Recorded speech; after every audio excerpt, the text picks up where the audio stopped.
শিগগিরই আপনি খাবারগুলো লুকিয়ে ফেলবে।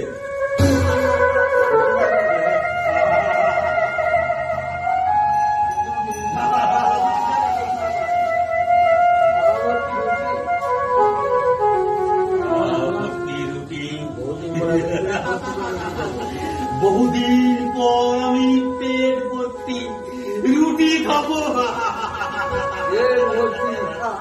পেট ভর্তি।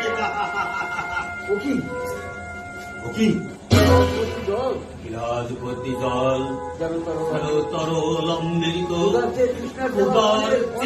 তৃষ্ণার যন্ত্রণা অনেক বেশি। আমি বরং আগে জলটাই পান করি। আমার তো রুটি খাওয়া হবে না। হঠাৎ যদি কেউ এসে পড়ে তাহলে তো রুটি খাওয়া হবে না। আমি বরং রুটিটাই আমি বরং আগে